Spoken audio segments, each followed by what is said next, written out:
और केदारनाथ दौरे को लेकर लगातार हम आपको बड़ी कवरेज कवरेज दिखा रहे हैं। फिलहाल प्रधानमंत्री जो है वो यहां पर संबोधन करने के लिए पहुंचे हैं, लेकिन इस वक्त ये बता दें आपको यहां पर तमाम तैयारियों के बीच सीएम धामी भी यहीं पर मौजूद है और सीएम धामी यहां पर संबोधन कर रहे हैं। क्या कुछ वो कह रहे हैं वो हम आपको अब सुनाएंगे, क्योंकि इसके बाद प्रधानमंत्री का संबोधन यहीं पर से होगा। समस्त कल्याण रहने की शक्ति प्रदान की है।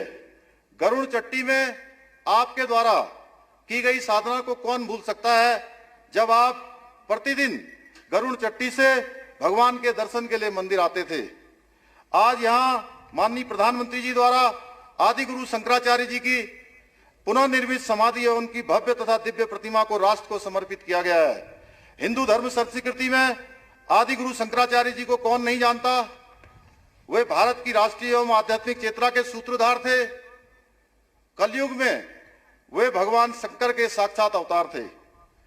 उन्होंने हिंदू धर्म संस्कृति के प्रचार प्रसार के साथ जगन्नाथपुरी, द्वारिकापुरी, रामेश्वरम एवं बद्रीनाथ के रूप में 4 मठों की स्थापना कर पूर्व से पश्चिम तक, उत्तर से दक्षिण तक भारतवर्ष को आध्यात्मिक, धार्मिक व सामाजिक एकता के एक सूत्र में पिरोने का काम किया था।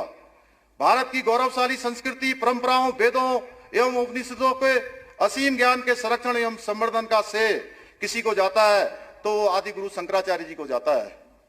उनकी इसी महान परंपरा को आगे बढ़ाने का कार्य जो सैकड़ों वर्षों में नहीं हो पाया, हमारे देश के यशस्वी प्रधानमंत्री आदरणीय नरेंद्र मोदी जी के नेतृत्व में हो रहा है।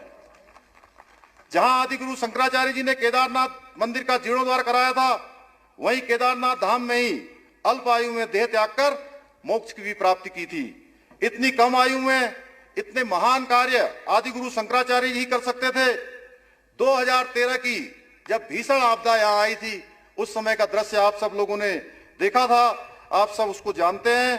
आज उनकी समाधि भी पूर्ण रूप से इस आपदा में क्षतिग्रस्त हो गई थी। आज उनकी समाधि का पुनर्निर्माण और उनकी दिव्य प्रतिमा की स्थापना संपूर्ण देश की ओर से आदि गुरु शंकराचार्य जी को भावपूर्ण श्रद्धांजलि है। सदियों पश्चात हो रहे इस महान कार्य के लिए आज संपूर्ण देश आदरणीय प्रधानमंत्री जी को अपना साधुवाद प्रेषित कर रहा है। श्री केदारनाथ धाम के पुनर्निर्माण एवं आदि गुरु शंकराचार्य जी की समाधि की पुनः स्थापना के लिए आदि गुरु जैसी ही जिजीविषा, संकल्प और धैर्य की आवश्यकता थी, जो माननीय प्रधानमंत्री जी के रूप में आज हमारे सामने परिलक्षित हो रही है। आज का दिन भारतीय संस्कृति एवं सनातन धर्म के इतिहास में स्वर्ण अक्षरों में लिखा जाएगा। आज भी मुझे 2013 की जो भयानक त्रासदी का दौर है वो याद है, जब आप गुजरात के मुख्यमंत्री थे। आपने सर्वप्रथम उत्तराखंड की सहायता के लिए और केदारपुरी के पुनर्निर्माण के लिए आप आगे आए थे, आपने हाथ बढ़ाया था।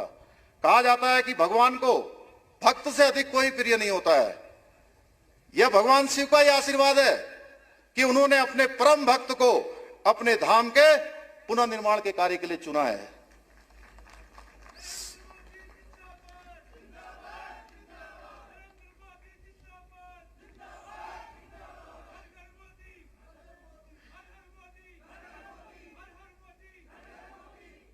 श्री केदारपुरी का पुनर्निर्माण आदरणीय प्रधानमंत्री जी का ड्रीम प्रोजेक्ट रहा है, जो कि आपके विजन, नेतृत्व एवं संकल्प का सर्वश्रेष्ठ उदाहरण है। ये बाबा केदार और देवभूमि के प्रति आपका विशेष अनुराग ही है, जिसके कारण से पिछले 5 वर्षों में सैकड़ों करोड़ रुपए के पुनर्निर्माण के कार्य केदारनाथ में हुए हैं। आपके निर्देशन में केदारपुरी में जहां प्रथम चरण में 225 करोड़ रुपए के कार्य पूर्ण हो चुके हैं, जिसका आज आपके द्वारा लोकार्पण होना है, वहीं 184 करोड़ रुपए के कार्य द्वितीय चरण में गतिमान है। जब यह द्वितीय चरण का काम पूर्ण हो जाएगा, अप्रैल माह से तृतीय चरण का काम भी प्रारंभ होगा। इसके साथ ही बद्रीनाथ धाम के मास्टर प्लान के लिए 245 करोड़ रुपए की धनराशि स्वीकृत आपके निर्देशन में हो चुकी है। वहीं गंगोत्री या यमुनोत्री के लिए भी करोड़ों रुपए के कार्य स्वीकृत हो चुके हैं। यह इस बात का प्रमाण है कि हमारे प्रधानमंत्री जी जो कहते हैं, जो सोचते हैं, वही अंतर्गोता करते हैं। यह सभी पुनर्निर्माण कार्य सिर्फ ईंट, बालू, पत्थर एवं इस्पात की संरचनाएं नहीं है, बल्कि एक स्वप्न दृष्टा व दूरदर्शी नेता के विजन को साकार प्रतिरूप है। चाहे वाराणसी में विश्वनाथ मंदिर परिसर का विकास हो या केदारपुरी के पुनर्निर्माण का कार्य हो, यह आदरणीय प्रधानमंत्री जी के संकल्प और मार्गदर्शन का परिणाम है। आदरणीय प्रधानमंत्री जी के नेतृत्व में आज भारत एक भारतीय संस्कृति का मान सम्मान एवं स्वाभिमान संपूर्ण विश्व के अंदर बढ़ रहा है तथा भारत विश्व गुरु के पद पर पुनः आरूढ़ होने के लिए तैयार हो रहा है।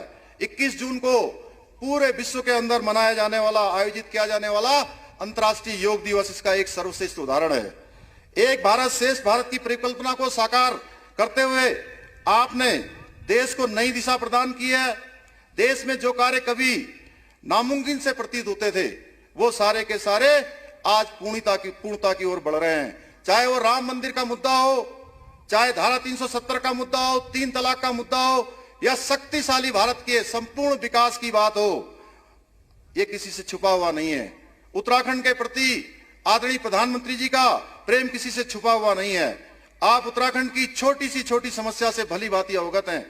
अभी कुछ दिनों पूर्व हमारे प्रदेश के अंदर भारी वृष्टि होने के कारण से कई जनपदों में व्यापक जनहानि धनहानि हुई है। तब भी आपने नियमित रूप से दूरभाष पर मुझसे आपदा के संबंध में और बचाव कार्यों की लगातार आप समीक्षा करते रहे हैं।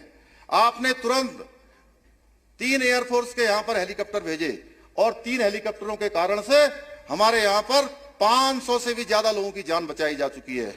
उसमें तमाम लोग जो है सेना के भी जो है आपके निर्देशन में यहां पर काम कर रहे थे। माननीय प्रधानमंत्री जी के मार्गदर्शन में केंद्र सरकार के सहयोग से आज ऐसे बहुत से काम हुए हैं जो पहले नामुमकिन लग रहे थे। पिछले 5 वर्षों में केंद्र सरकार द्वारा करीब 1 लाख करोड़ रुपए से भी अधिक की विभिन्न परियोजनाएं प्रदेश के लिए स्वीकृत हुई हैं, जिनमें से बहुत सी योजनाएं पूर्ण हो चुकी है, अन्य पर कार्य चल रहा है।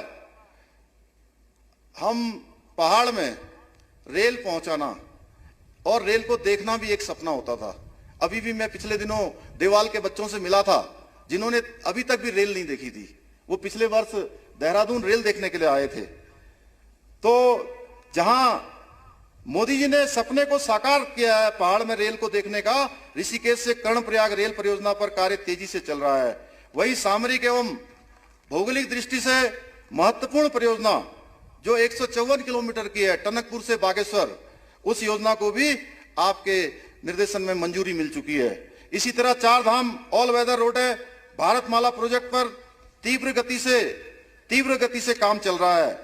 4 धाम यात्रा उत्तराखंड के लिए लाइफ लाइन है और यह परियोजनाएं जहां 4 धाम यात्रा को सुगम बनाएंगी, वहीं पर्यटन को बढ़ावा देंगी, वही हमारी अर्थव्यवस्था में भी क्रांतिकारी परिवर्तन भी लाएंगी।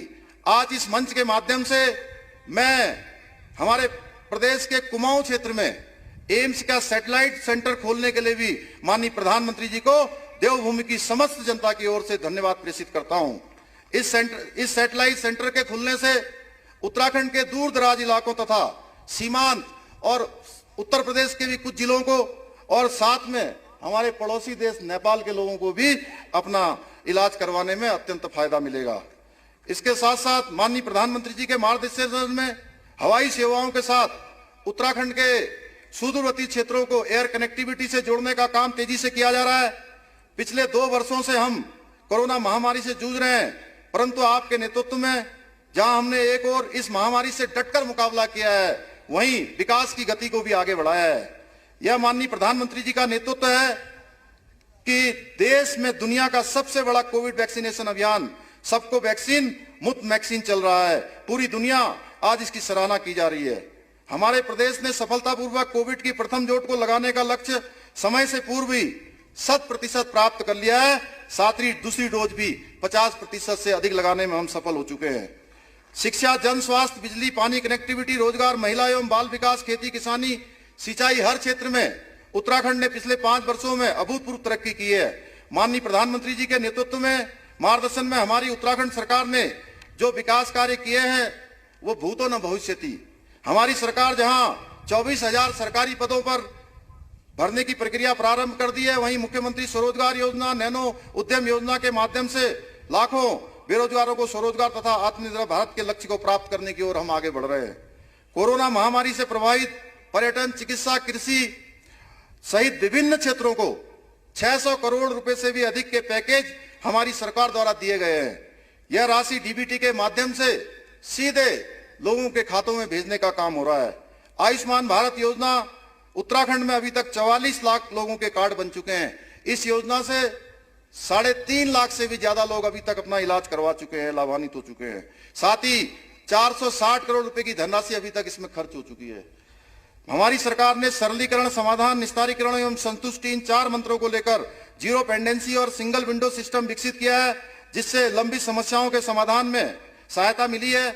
माननीय प्रधानमंत्री जी की अपेक्षा अनुसार हम वर्ष 2025 तक, जब उत्तराखंड 25 वर्ष का होगा, हम सिल्वर जुबली जब मना रहे होंगे, उत्तराखंड अपनी स्थापना का रजत जयंती वर्ष उस वर्ष मना रहा होगा, तब हम देश का सर्वश्रेष्ठ राज्य बनाने के लिए संकल्पबद्ध हैं। इसके लिए हम विकल्प रहित संकल्प के मंत्र को ध्यान में रखकर दिन रात कार्य कर रहे हैं। माननीय प्रधानमंत्री जी, हम आपको विश्वास दिलाते हैं कि आपके द्वारा दिए गए मंत्र सबका साथ, सबका विकास, सबका विश्वास और सबका प्रयास को अपनाकर आपके सपनों का नया भारत बनाने में हम राम सेतु निर्माण में गिलहरी के समान अपना पूर्ण योगदान देते रहेंगे। भाइयों और बहनों, आज गोवर्धन पूजा भी है, जिसकी आप सभी को हार्दिक बधाई।